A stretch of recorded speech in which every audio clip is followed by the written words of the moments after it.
bathhouse, and so decided to rename themselves in some way. But it's almost like he has a little too much knowledge. But I'm wondering what you think about that. My Jenny Lebens, who's a professor of Talmud now and was my teacher a long time ago, wrote a great book called Socratic Torah, which is about these types of interactions in the Talmud that are sort of a Socratic dialogue between between a rabbinic figure and a non-Jew who always sort of has like a suspicious amount of knowledge. And it seems like part of what's going on is that this is kind of a way to like talk through those questions for rabbis to say to each other, like, how would we explain this to a non-Jew? And to sort of construct a like non-Jewish character who knows Tanakh really well and has like clever Socratic dialogues type questions, right? If this is the type of dialogue where like that you can imagine being kind of in a Socratic style where he has a question that like you kind of know the answer to, but it's leading you down a path toward answering the question you really want to answer. That's amazing. It's an amazing idea.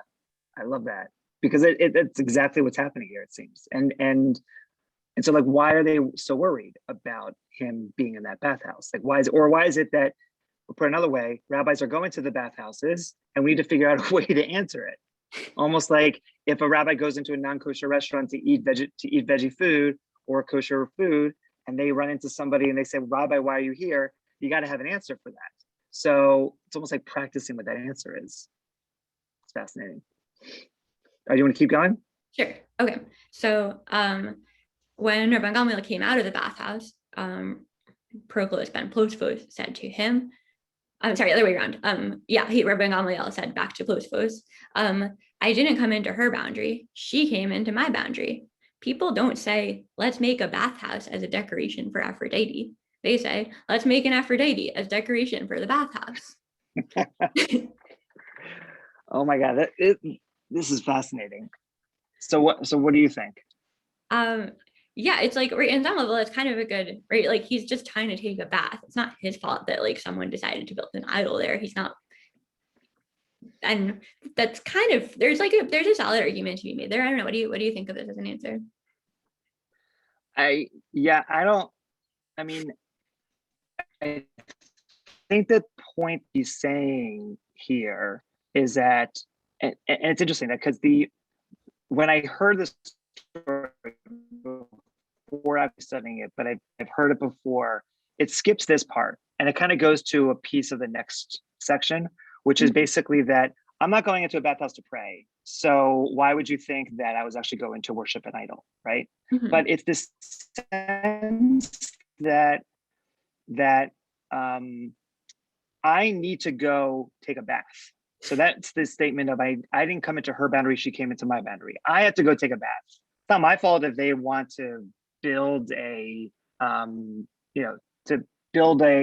statue of a goddess in that spot because it's beautiful or anything like that. But I feel that, I don't know, it almost seems to me that if he really wanted to stay away from it, or if he didn't want to be seen as if potentially praying in there or potentially doing something wrong, then why not use another bath that doesn't actually have Aphrodite in it? Yeah, I mean, so archaeologically, I'm not sure how much that really, like if there really were, like I know there's another good Talmudic story where like the rabbis it's really like a lot like that scene in Monty Python where they're talking like sitting around saying, what did the Romans ever do for us? And one of their answers is the bathhouses, which I think sort of suggests that like in the rabbinic imagination, at least, they like bathhouses are really a Roman feature. Right. And which yeah, go ahead. Which makes me think that they like going into it. They like going into these spaces mm-hmm. that are used by the culture. And so actually the question here is not one of potential idolatry, but actually of assimilation. So it's saying, I have to go into this bathhouse because this is what the Romans do, but why do you even have to go there in the first place? And it is because that there is this sort of fascination or desire even to be able to go participate in the world around them. And that these items that are put in there, the rabbis are not seeing it as anything that's potentially idolatrous because they would never actually pray to it. Mm-hmm. But by virtue of being close to it, does it lead you to say, well, these people are not as idolatrous as I really think so. I mean, Moshe Halbertal in his book on idolatry says something really interesting about the notion that idolatry has absolutely nothing to do with believing in another God. All it has to do is whether somebody is a good person or not. And that basically evil people are idolatrous, but good people are not. And that, in fact, and we've talked about this a little bit, the idea that here references how Christians are good people and therefore they're not considered to be idolatrous. And so then the question is not about actually believing in another God, but it's more so just about who are these people that we're coming into contact with that don't do things the same way that we do, and are we okay with that or not? And it almost seems as if Rabban Gamliel is living in this place, and I think it's probably not that different over the course of Jewish history, living in a place where there are people, a lot of people doing different things, and people are worried, are we getting too close to them or not? Yeah, I think one thing that even maybe supports that is the way that like this is really an argument from human language, where he says people don't say that like when people talk about the bathhouse, they talk about it as like a bathhouse that's sort of decorated with Aphrodite, not as like an Aphrodite place where one of the activities is taking a bath. And that like that's sort of the way that it like functions in its cultural context. That is, I think, what he's really referring to when he talks about like what do people normally say when they talk about this place? Right. But I think what maybe he glosses over, or what he doesn't really do, is ask the question, well, why is Aphrodite there in the first place? Right? Mm-hmm. Meaning, okay, so if I'm going to a baseball stadium, I'm going to see a statue of one of the great players of that stadium. So if I go to Citizens Bank Park, I'm going to see a statue of Mike Schmidt because I'm a Phillies fan. So the question of, if you go to some place, the statues there are supposed to be representative of something that you're doing in that place. So Aphrodite may not be the worship of Aphrodite, but of what Aphrodite stands for does have some element in that place. Otherwise, it would be, a picture, some kind of weird statue in a stadium that you would not expect, right? So I don't feel that it's that Rabban Gamliel can simply just say, well, Aphrodite's there as just mere decoration. Like decoration is something important to what that place is. Yeah, right. You can like a statue like this isn't like a couple like wall tiles. This is like a very elaborate piece of art that doesn't really get there by accident. Yeah, it definitely seems, and there's like you can tell she's part of Yeah. the idea of beauty that like is part of what you're doing when you're in a Roman bathhouse. And she's the goddess of love and beauty, and her with her little Cupid baby and sitting under her. Yeah. All right. So do you want to? So let's do the last part. Last little time. Great. Okay, another answer from Rabban Gamliel about how he can do this. Even if, says to Proclus, even if someone paid you a lot of money, you wouldn't go into your idol worship naked after ejaculating and urinated in front of it. But this one is standing in front of the sewage pipe and everyone is urinating in front of it. It's the Torah says they're gods. The things that they treat like gods are forbidden, but the things that they don't treat like gods are permitted. Interesting. Okay. Well, let's break that down into like two little chunks. Right? The first one is he says to Proclus, this is our real clue that Proclus is not Jewish, because Rabban Gamliel says to him, even if someone paid you a lot of money, you wouldn't go into your own idol worship place like in like a gross state, acting like you're in a toilet. Right. Well, right.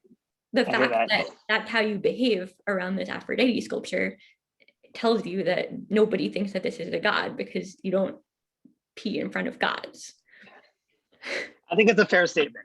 I think it's a fair assessment that no one does that. And good to know that Rabban Gamliel does not think that that's something that you would do. Right. And he thinks like the fact that that's how that you can tell from the way that people do these people behave like they're praying? No, they do not. They are gross. That just shows you that like this might be like a idolatry themed bathhouse, but it's not an active idolatry worship. Right. And then the last little bit is sort of a midrash based version of that, where the Torah says they're gods about the types of things that you're not allowed to participate in. And Right. then he has a little midrash on that where he says the things that they treat like gods, that's what's forbidden. But even if it's kind of a god looking thing like this, if they don't treat it like a god, then that's not a problem for you. I think that's kind of similar to what you're talking about the prior chunk, that like how it sort of functions in social and cultural context is maybe more important than what it's called or what it is. Right. Yeah. Absolutely. So Avital, thank you. It's always fun to learn with you, and this was fun to Vakaruta, and I hope that people got something out of it. I think that we have about 3 more minutes or so. So Ilana, if you want to, if either you want to share something that's been shared over the comments, or if you want us to talk a little more about something, or just to move on to the next. But this has been a lot of fun, so thank you. It's been great. If you want to take a look in the chat, there have been some really interesting comments coming in. So you might want to. Anyone that you can grab that you think would be interesting. Yes, I wish I could. Unfortunately, no, not as I'm also trying to. Anyone want to jump in with a question? Yes, let's stop the share. We'll see if people have something they want to share. Okay. Oh, here, now I can see the chat. Avital, if you just go to the top, you'll be able to. I got it. Yeah. All right. Okay.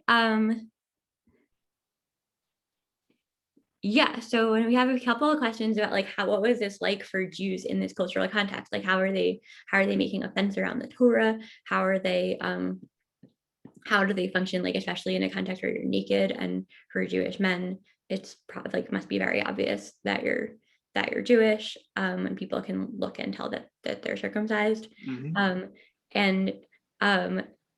Yeah, it's like I think it's, I mean, some of them are just they're like just interesting historical questions. I'm a medieval historian, so it's not 100% my wheelhouse, but I have read a bunch about the sort of Roman Jewish world. And one thing that's just interesting is like they didn't seem to think that it was a big problem. Like this is a story where like someone else says that it might be a problem and Rabban Gamliel says it's not a problem.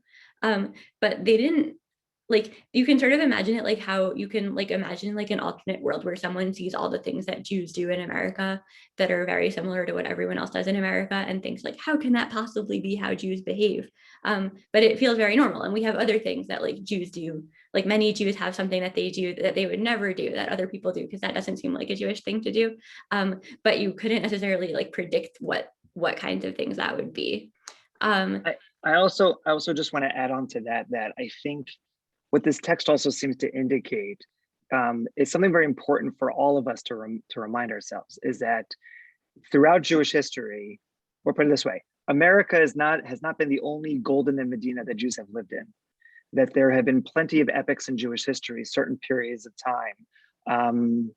In fact, one class I taught actually was talking about Poland, that we only think about Poland now when it comes to the Holocaust, but for about 1,000 years or so, that there was vibrant Jewish life in that area. And so I think it's important for us to remember that not in every epic, every period of Jewish history has there been such robust and violent anti-Semitism that Jews were afraid to show themselves. So it may also be that, in the sense that that wasn't the concern about me being seen as a Jew, and people not wanting a Jew around, but rather the question is, should a Jew within the Jewish community, should a Jew be a part of this world? Should a Jew be going to the bathhouse? Seems to kind of be the operative question that's being asked here. Yeah, and that's been true at like a lot of different, there have been lots of times and places where like most people didn't have any way of taking a bath in their house, and like public baths were extremely normal. And like most of the time, like the same way that Jews go to like gyms, the same with other people. Like maybe in some cities there's like a gym that the JCC and all the Jews go there, but like most Jews go to gyms with other Jews, with other people who aren't Jewish. And like it's pretty normal. And like, I don't know, maybe someday you have a weird interaction, but most of the time it's pretty fine. Pretty fine. Yeah. Or even if maybe it's at a YMCA, maybe it like says Jesus someplace in the building, but like you don't think about it a ton when you're going to the gym. Right, but the point is, but I think the part of the point of there is that if I see Jesus in it and I go to that place, I'm more attuned to it saying it's okay that Jesus can be around, that I don't have to be so scared of it. And I think that also changes the nature of what it means to be in a society in which you are not the only faith, and that you're okay with going into places that use that faith in different ways. Thank you both. This was really, sorry to have to end, but this is really so lovely to be able to watch and participate and think about these really important issues, and to watch your Chavruta fishbowl. So thank you so much to Avital and to Rabbi Sachs. Thank you for joining us today. And we are heading into our very last teaching of the evening. And we are very excited to be going all the way to Israel. And so Rabbi Levin, please do not tell us how the night goes. I can't wait to eventually go to sleep. But until then, don't tell us how the morning looks either, but we are just so honored to be able to welcome Rabbi Amy Levin, who is the second woman to be ordained from the Schechter Rabbinical Seminary of the Masorti movement in Israel. She's also served congregations in Israel and the United States, and she's the founder of Tzibur Strategies for Thriving Sacred Communities and Their Leaders, where she provides strategic advising to rabbis and fosters collaborative clergy volunteer professional leadership teams. And she's also been a member of the very important Committee on Jewish Law and Standards of the Rabbinical Assembly since 2011, and in 2021 was appointed to the equally very important and very challenging Vad HaKavod of the Rabbinical Assembly. And we are just honored to be able to learn from you and with you tonight. And so I turn it over to you, Rabbi Levin. So hello, everybody. Just to show how relative the world is, by me, it's 7:30. Quite the heroic, the heroics in that you all are staying up till this hour to learn. I on the call, I see some familiar faces, which is very exciting. And let us get down to business here, because we have a lot of time. Here we are coming towards the end of the month of Elul.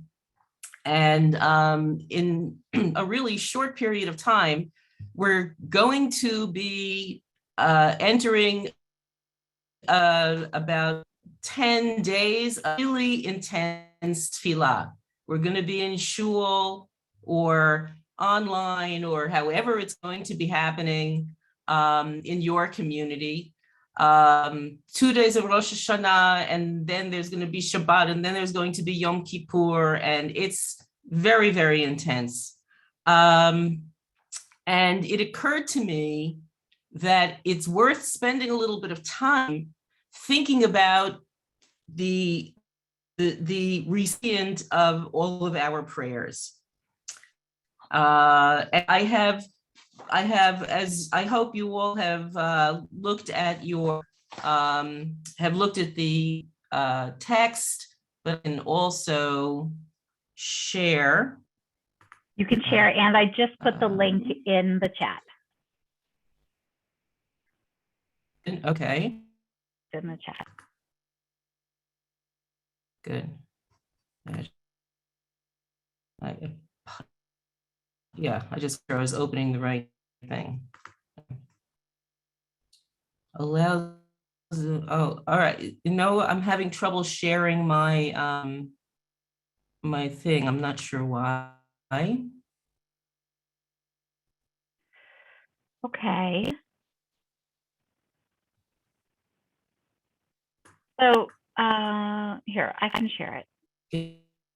Can you share? Thank you. I will share it. Yep, sure, just a moment. I'm not sure what happened there. Okay, gotta fix that. I mean, I've shared stuff lots. I don't know why the problem. Okay, anyway, so what I wanted to do to take a little bit of time to think about how Jews before us have thought about God, what kind of relation there is between ourselves and this entity to whom we are directing so much of our thoughts and our strive inner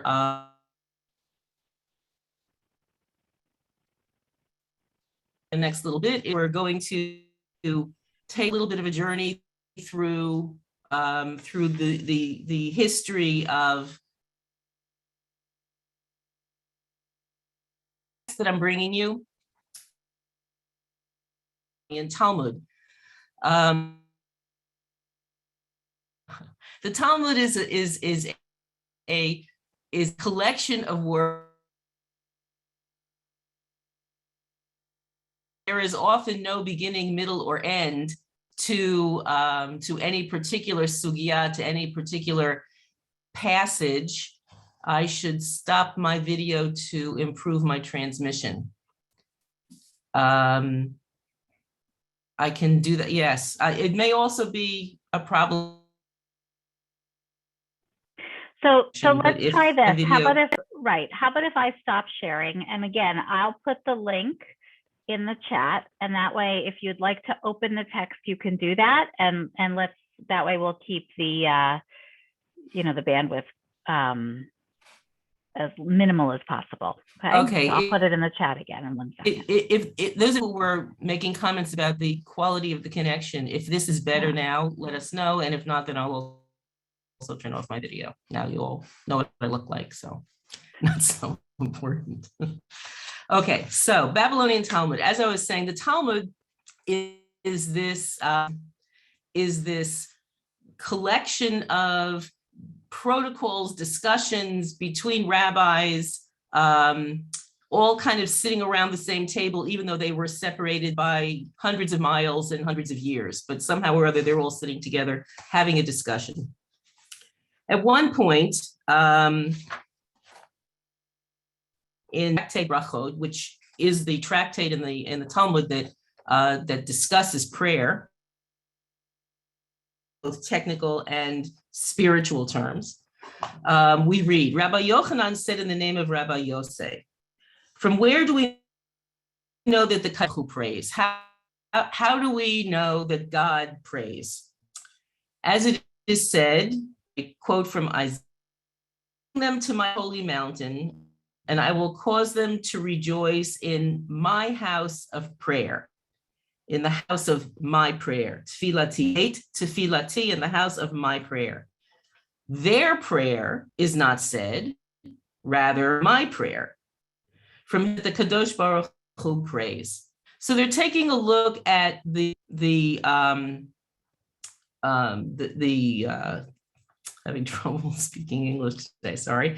They're having trouble with the word. They're taking a very close look at the wording, the house of my prayer, Beit Tefilati.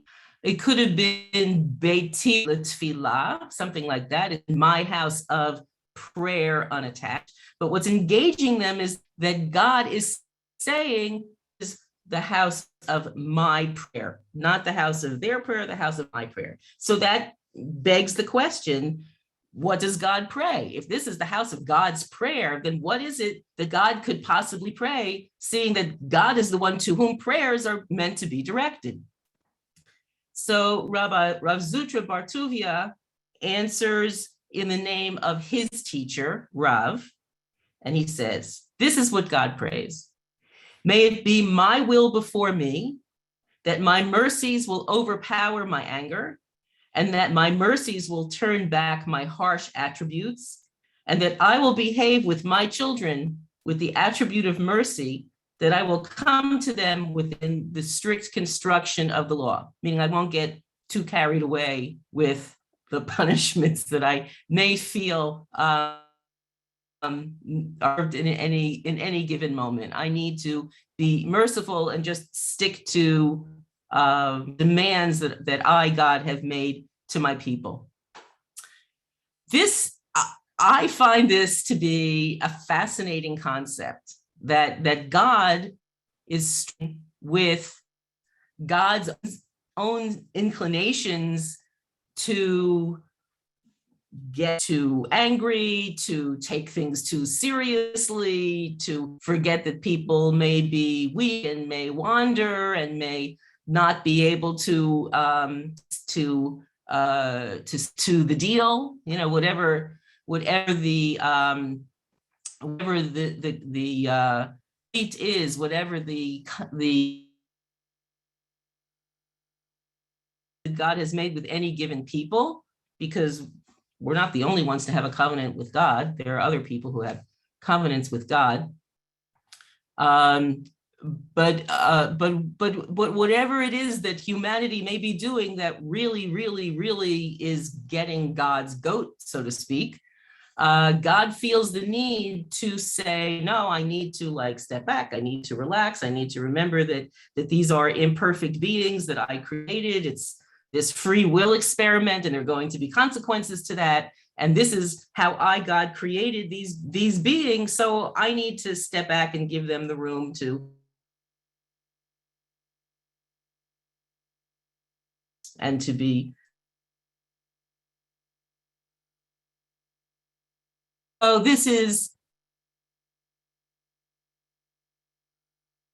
the midrashic imagination at work, and is probably kind of hopeful that this is actually what's going on in God's mind.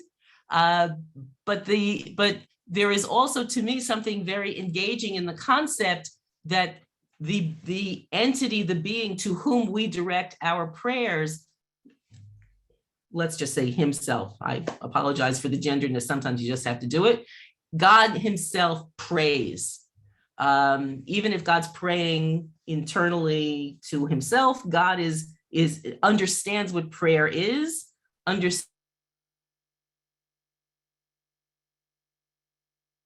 aspirations of the person, of the entity that prays, which makes God much more approachable in a way, and perhaps even in hope that our prayers are going to be accepted in which they are transmitted.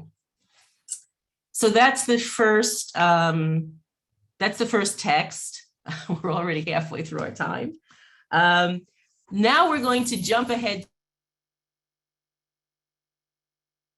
to the Ram, and we are going to see a very, very different approach. Rambam was influenced by Greek philosophy, had a very different sort of construct of how the world works and how God interacts with creation. So this Rambam in different passages, one from his commentary to the Mishnah and the other to the Guide for the Perplexed.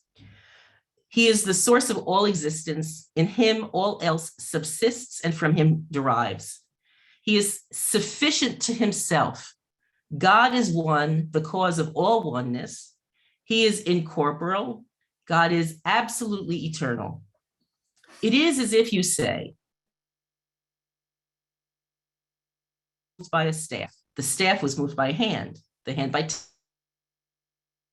muscles, the muscles by nerves by natural heat, and the natural heat by the form that subsists therein, this form being undoubtedly is the first mover. So God in Maimonides' terms is first mover. What does that mean? It means God is the energy, God is what has created all of what exists, and needs no interaction with creation. What it says elsewhere, that as Rambam is concerned, as far as Maimonides is concerned, as long as God continues to will creation to exist, creation exists. And if God were to at some point to stop thinking creation existence, everything move disappear. This is not a God that looks for prayer, that looks for interaction with the beings that God has created. This is not a God who prays to himself, and is not a God who is interested in to communicate with whatever it is that God has created. God keeping the ball rolling, very much an emotional distance. So if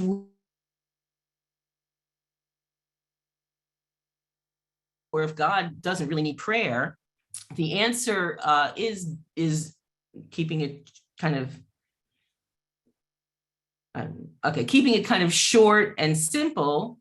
God's response would be the reason for prayer, according to Rambam, would be because it is through prayer that we learn God's expectations for us. We acquire the vocabulary that we need to be part of the covenanted community.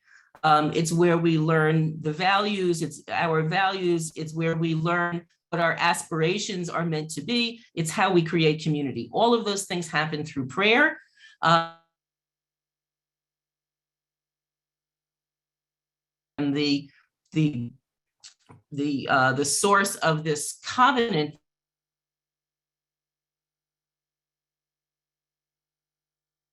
the God that Rav describes in the Talmud in Brachot.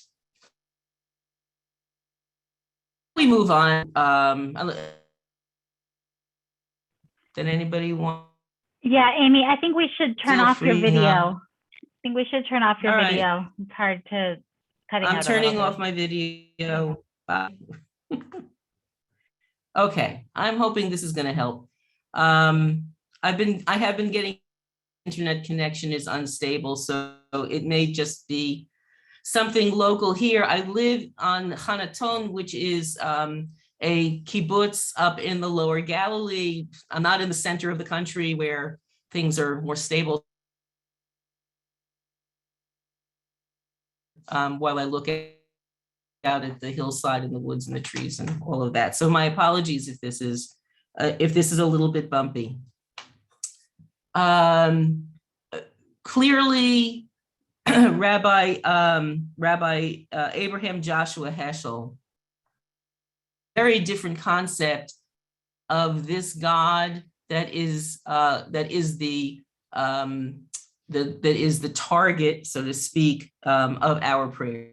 You a short passage from his definitive work where he lays out his theology, God in Search of Man. And I would encourage you, if you have not read this book, to read it. And if you've read it a while ago, go back to it. I find it to be the kind of book where you sit down and you read a paragraph and then you have to stop and think for a while. And then you read another paragraph and you stop and you think for a while. So this is what Heschel would say. This is from the Ne'ilah liturgy, from the last moments of Yom Kippur. From the very first, you singled out humanity and consider us worthy to stand in your presence. This is the mysterious paradox. God is pursuing man. It is as if God were unwilling to be alone, and he had chosen man to serve. Seeking him is not only man's, but also God's concern, and must not be considered an exclusively human affair. God's will is involved in our yearnings. All of human history, as described in the Bible, may be summarized in one phrase: God in search of man. Faith in God is a response to God's question. This is an engaged God. This is a God, these imperfect beings, human beings with this capacity for self-awareness and a capacity for compassion and frailty and cheshbon nefesh, inner seeking and reaching out to connect, that is not shared by any of the rest of creation. And God created us this way because God wants to communicate.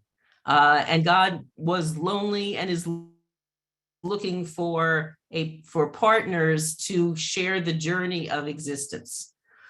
So this is compelling. This is powerful. This puts prayer in a completely different context.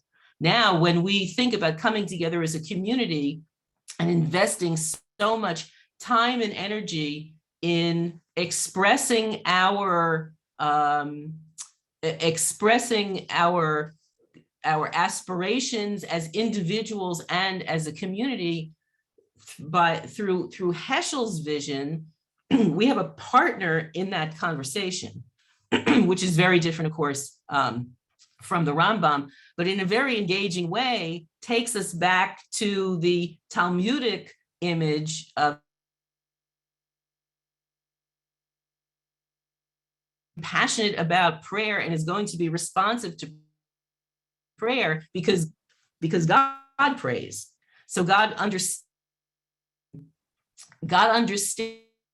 everything that's packed into prayer because God engages in prayer himself, so to speak.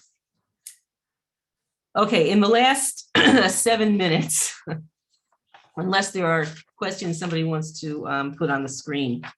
The second,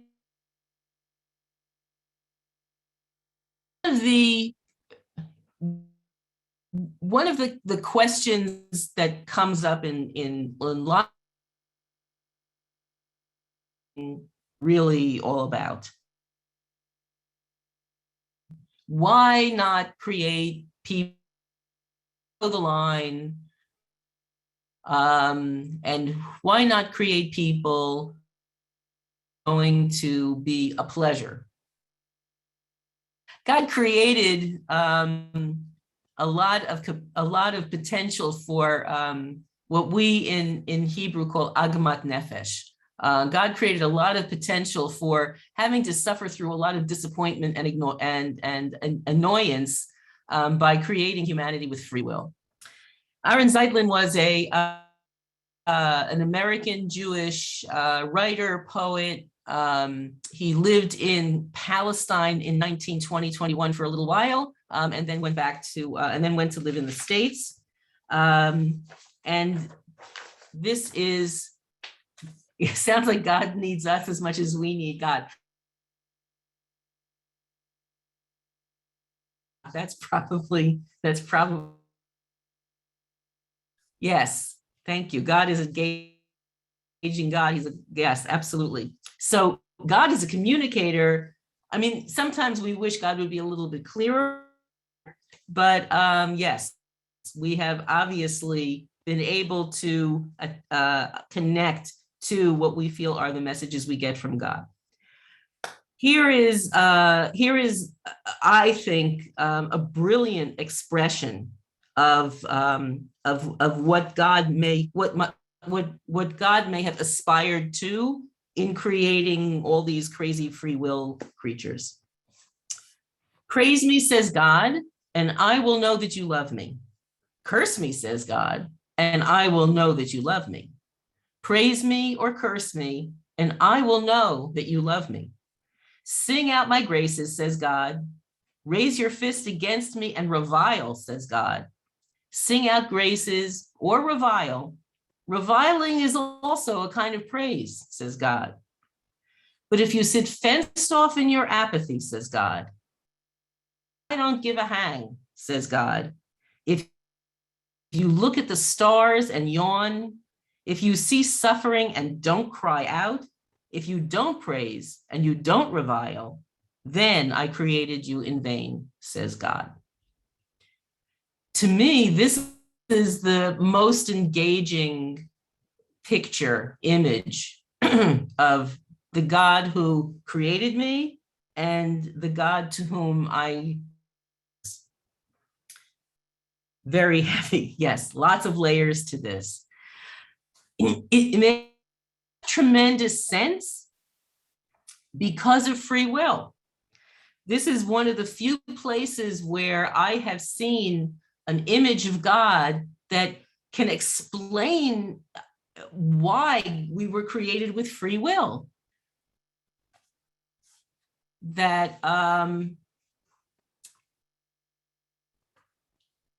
my gosh, Cindy Dern, God bless you. I had the zechut to be the rabbi in Gainesville, Florida, from 2000 to 2003. It was my first American pulpit. That's beautiful. Yes. So what Zeitlin is telling us, there were going to be consequences for God. There are going to be consequences for creating these beings with free will. God knew it. God understood it. And God is willing to engage with us when we're living up to our best and when we are falling short. Target of our anger and our frustration in a very reciprocal way, actually, which is really interesting. This really reciprocal way that we see hinted at in the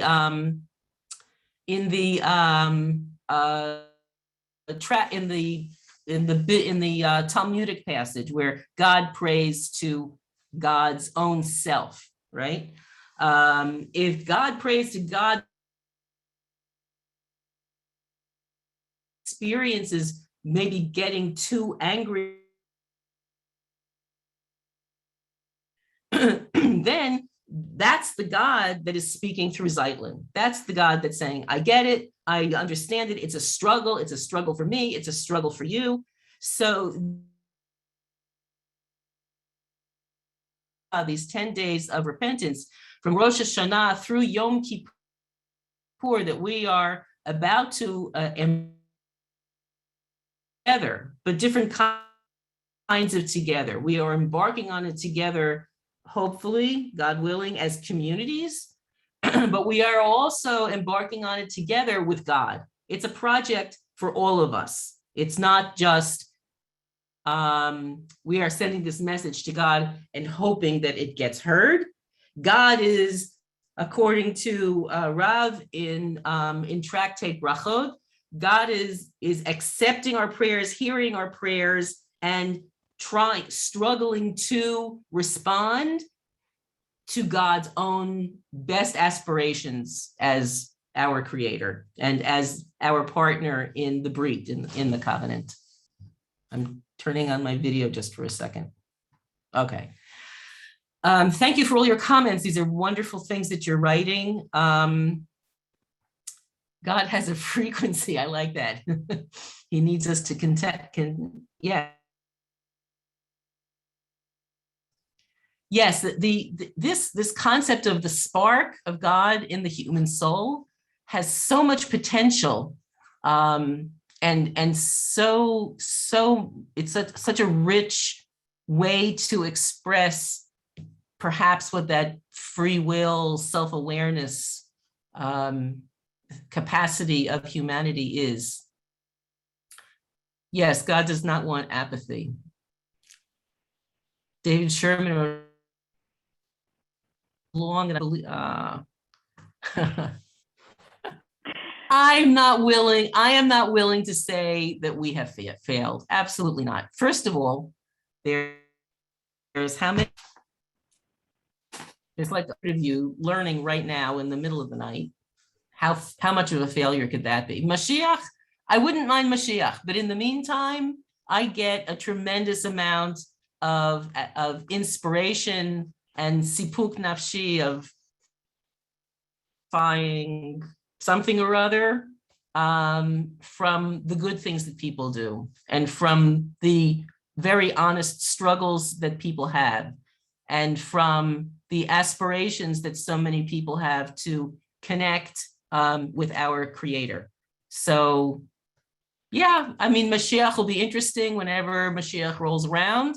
But in the meantime, we have a lot of things to be very grateful for. And I appreciate your comments very much. And I appreciate very much the opportunity to be. Lana, thank you for the invitation.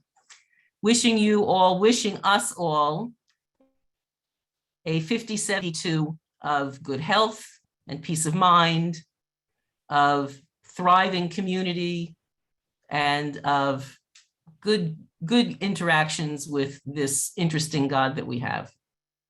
Thank you so much, Rabbi Levin. And again, everyone, thank you for being here.